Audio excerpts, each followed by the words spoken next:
and I knew the other two Kevins. It was kind of funny.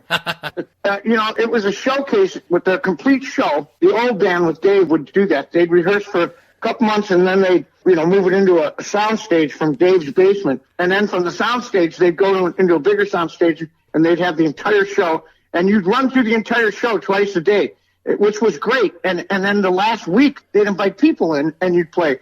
So I never saw any other band do that. It was so smart, because by the time you did your first show, you'd already done like 7 or 8 shows in front of 1,000 people or more. It's like you'd already, done it. The first night show jitters weren't quite as bad with Van Halen because you'd already done that.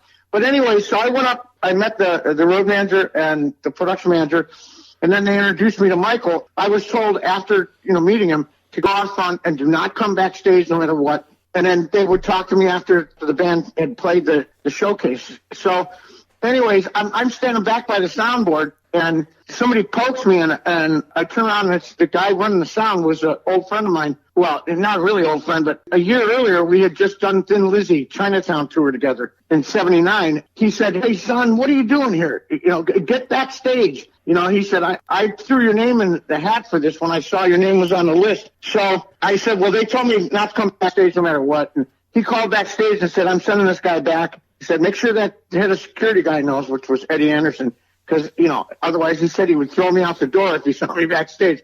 So I went back, and the guy who was taking care of Michael worked for Flag, and he was not a guitar tech. His name was Marty Rabe, great guy. But he was an engineer. He wasn't a guitar tech. So anyways, I said, what's the next guitar change? So I grabbed Michael's drink and his towel and the guitar, and Michael came back, and he goes, hey, what are you doing here? And I said, here, let's, swap these guitars out. Here's your drink. And I'm patting his forehead with his towel. And he goes, what the fuck, man? You weren't supposed to be doing this. We were going to talk after the show. I said, don't worry, I got it.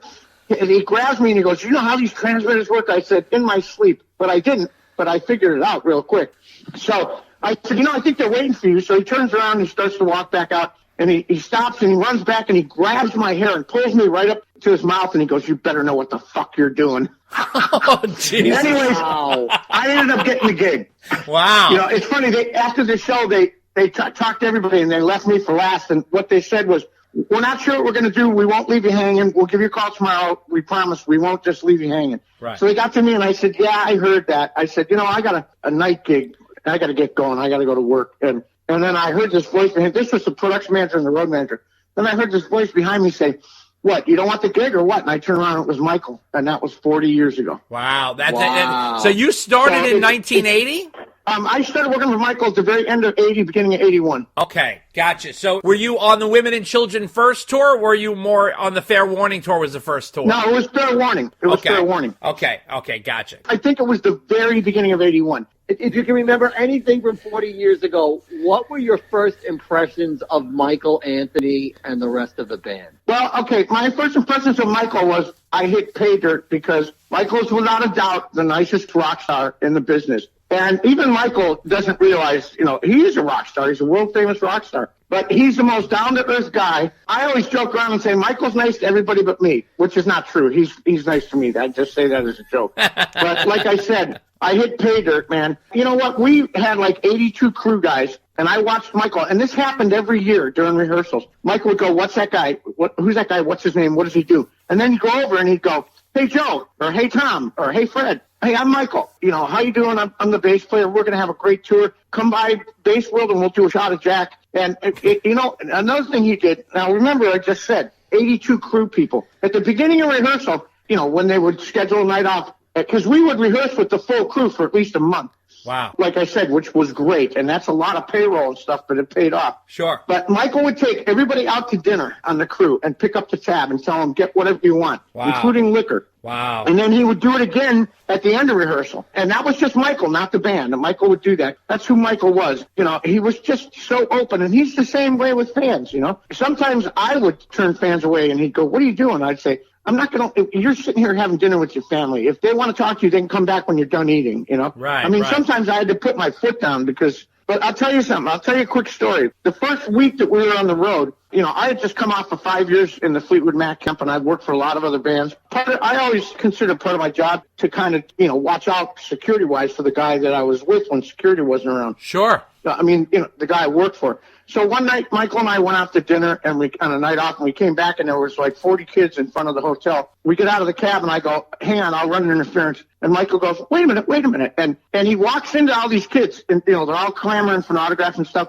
He stood there and signed autographs and talked to these kids until every single kid, he had gotten to every single kid. And then he said, hey, let's go in the bar. I want to talk to you about something. I'll buy you a drink. And I'll never forget this. So we walked into the bar. We sat down, and Michael said, I know you're used to doing what you did. And he said, and I believe me, I appreciate it. And he said, but you know what? I want to explain something to you. Unless I ask you to run interference, don't do it. Okay. He said, and I'll tell you why. He said, there was a time in my life when I wish people knew my name and wanted my autograph. And he said, now that I have a little bit of success, that was a joke. I mean, those guys were like on top. Right. But anyways, he said, like I said, there was a time when I would kill to have somebody ask me for an autograph. He said, I don't ever want to forget that and turn my back on it. Right. And I just went, wow, what a great guy. And here's another funny story. While we were having this discussion, this girl comes up, sits down next to me because Michael was sitting next to me on the other side. And she goes, hi, Michael. And Michael goes, hey, how you doing? She goes, I'm a huge fan, and guess what? I'm staying at the hotel. And she puts a key down, and she slides it over past me in front of Michael, and she goes, why don't you come up and meet me in my room? I have a bottle of champagne on ice. And Michael goes, that's a wonderful offer, and you're a beautiful lady. And I go, oh, here we go. And Michael said, but you know what? I'm a married man. And he slid the key back over to her.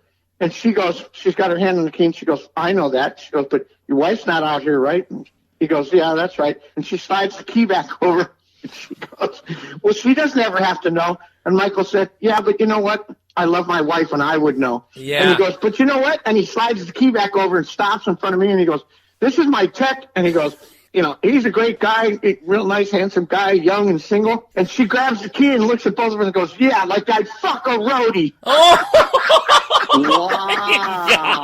And Michael and I both slid to the floor laughing. We couldn't stop laughing. Oh, that's hysterical. And 40 years later, every once in a while, Michael would turn to me and go, yeah, like I'd fuck a roadie. That's a great story. So now, did you only work on the road with Michael, or did you work at the studio as well?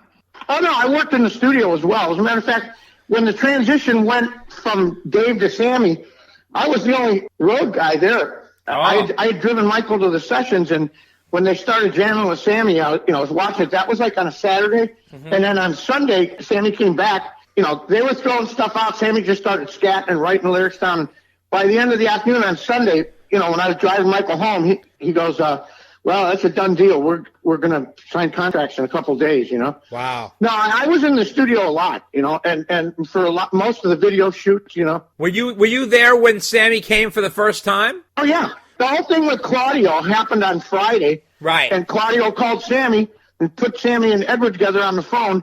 Sammy used to tell this version in concert that he was driving along and the police pulled him over and said, hey, we've been looking for you. You gotta call Eddie Van Halen. Oh, I mean, that was just one of those Sammy things. But no, on Friday, Edward had taken his car in, and a couple days earlier, and Sammy came in on Friday to pick up his car. Right. And Claudio goes, hey, man, Eddie Van Halen was just saying they're looking for a singer to replace David Lee Roth. You need to call him. And he actually got them on the phone together. And Edward said, well, we never even thought about you. Why don't you come down tomorrow? And he gave him the address, and sure enough, for the next 2 days, they jammed with Sammy. And, I mean, it clicked. It clicked immediately, definitely. You noticed? They tried out a couple other people. Oh, really? And I've read so many stories where people say, oh, well, they auditioned. I've actually heard singers say auditioned for the band. And I go, why is that guy making that up? Because he figures nobody will check. But they only auditioned 2 other singers, and they had a third singer that they had scheduled to come down. And I heard this story from him when I was working with Billy and Mr. Big, but they had called up Eric Martin and sent him a plane ticket. Right. And Eric told me this story in Japan, and he said he got nervous, like on Wednesday. He was supposed to fly in on Thursday. Right. So he called Edward and said, hey, something came up family-wise. Can I come in on Monday? Can I fly down on Monday? And Edward said, sure. Yeah. Because he was nervous and he wanted to go over the material more. Right. So Monday morning he went to the airport and he ran into Sammy, who was coming off of a plane, and they're old friends. And Eric Martin said to Sammy, hey, what's up? And he goes, I'm just flying back from L.A. He goes, oh, I'm flying down to L.A. I'm going to audition for Van Halen. Sammy goes, don't bother. I just got the gig. Oh, wow. And, Eric postponed it. Who knows what would happen if he would have flown down on Thursday, because the thing with Sammy didn't happen till Friday. Wow. But I'm glad that he ended up putting together Mr. Big, because I love Mr. Big, and they're a very underrated band. Who were the other two singers that were tried out? You know what? I can't remember one guy's name, and the other guy, well, I can't remember his name, but I see it in print all the time. But, Patty Smythe always says the band asked her to join the band. I know that they were friends, and I actually said to Edward and Al, you need to get a chick with a huge rack that's got a killer voice.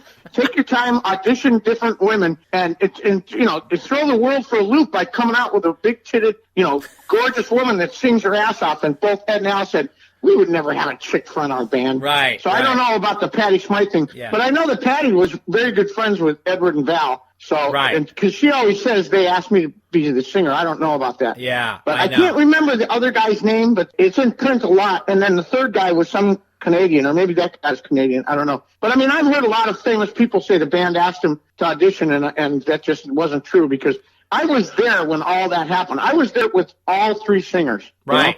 Right. I'm not breaking my arm like that, but I was the longest standing road crew member. I was with Van Halen longer than anybody. Yeah, of course. Everybody goes, why did you leave? Well, they asked me to stay even when they fired Michael, and I said, no, thank you. No. And I left, because my allegiance was to Michael, nothing against Ed or Al. No, of course. I love the brothers, love Van Halen. Yeah. But, so how did they break the news to you that Mike was no longer in the band? I was with Michael, and Michael read about it in Rolling Stone. I was at Michael's house, and he goes, wow, I guess I got fired. He wanted to bring his kid in there. They didn't even tell Michael. They took a long time off, and then Edward tried to say that Michael quit because he aligned himself with Sammy. No, that's not true. Michael was playing a lot with Sammy because Sammy invited him to come down to Cabo and do some stuff, and Michael was tired of sitting there on his hands for 2 years, and Michael loves to play, so he went out and played, Yeah. And then Edward said later that Michael chose Sammy and quit the band. Well, that's not true. So did anybody from the band or band management ever contact you, because you had been associated with them for so long, or they just assumed that because Mike wasn't in the band, you were out automatically? No, the production manager when they started the next tour, the production manager, which was right around the same time Michael found out. The production manager was a British guy, and he called me up. At least the person that called me up said, I'm the production manager. He never told me his name. And he said, Edward and Al would like you to stay because you're the crew chief and you've been with the band so long. And I said, well, my allegiance is to Michael. Please tell the brothers I said thank you, but no thank you. And that was the end of it, I can't imagine somebody getting my number and calling me up and pretending that wasn't true.